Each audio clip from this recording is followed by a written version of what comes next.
Good evening, ladies and gentlemen, and welcome back to the continuing David Storm coverage and commentary of the Trayvon Martin case. My name is David Storm, bringing you today's top news and stories, David style.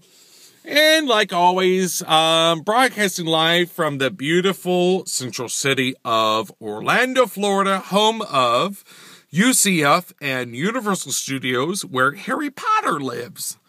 Probably for a long time. That attraction is going to be up there. Okay, on to today's top news and stories. This is what I have for today. So, as most of you know, Big Z has been released from jail. And the bond that was set was for $150,000, brought down from the $1 million. So what had to happen was Big Z's father had to put his home on collateral to pay for the 10% to let Big Z out of jail. Okay? That's what happened. What do you think about this? Okay?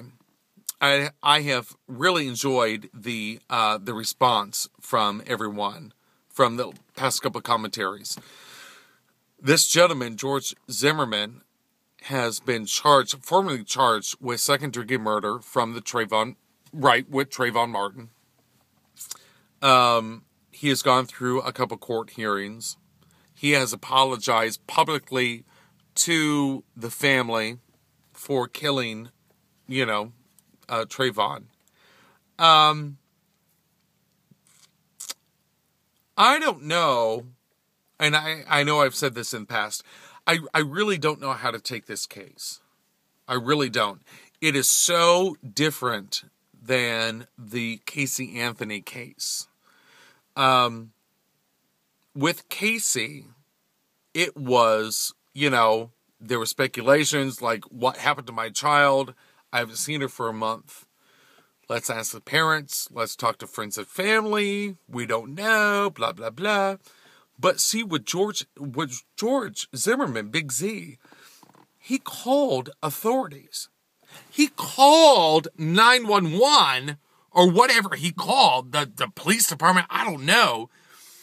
And they even said, don't go near him. Turn around. Back away. Like, this is not the way to go.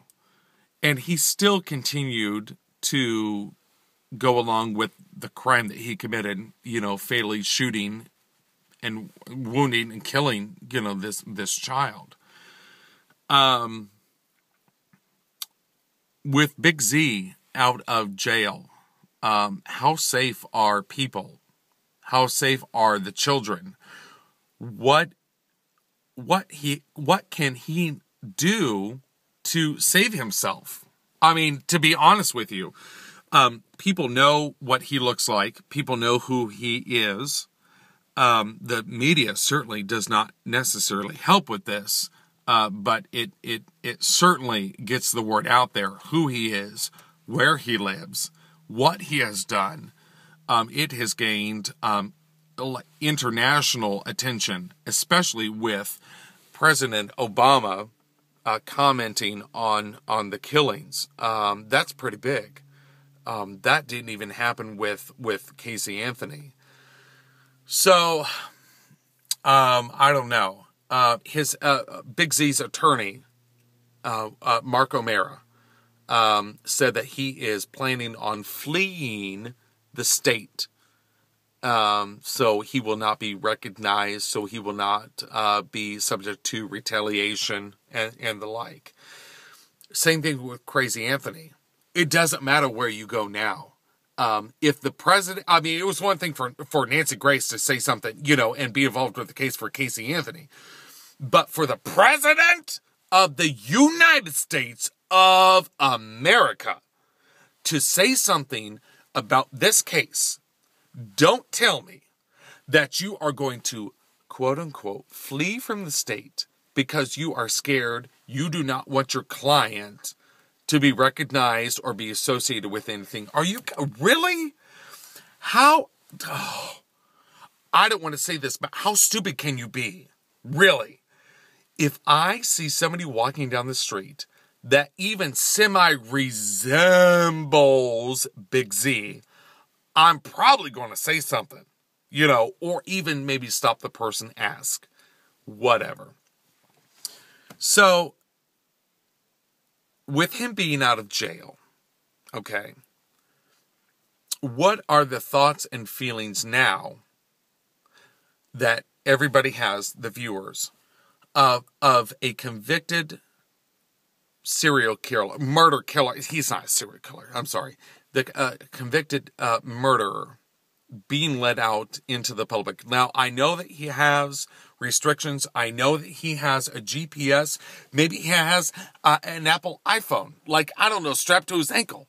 I don't know how they're going to check and make sure that he has the GPS, where he is at all times, right? They have that in the ankle bracelets. Maybe he has something implanted in his ankle, his face, his knee, something, I don't know, that tells somebody where he is at all times. Personally, I would be mortified and scared out of my mind if somebody knew where I was at all times, and especially with the media, okay? I don't want to go into Publix, where shopping is a pleasure, and, find out and come home from the store and watch the news and say, oh, there was a convicted murderer and they were shopping at this store. I wouldn't want that to happen. I can only imagine what this man is going through right now. I am deeply saddened that his family has to go through the same thing. And it's not a pleasant situation, and I really don't mean to make light of the situation. It is not a good situation. It really is not to be in. But it is what it is. And so that's what I got for tonight. Please let me know what you think and feel about everything. I have always appreciated your comments and your questions, your concerns on Facebook, Twitter, and YouTube. I have gotten responses from all three. Send me more. I would love to hear from you all. It's good to talk to you. It's nice to see you. It's even better for you to see me. I mean, come on, right? This is, this is it. Alrighty, let me know. And we will talk to you soon. Thanks again for watching, everyone, and we will talk to you later. Goodbye, everybody.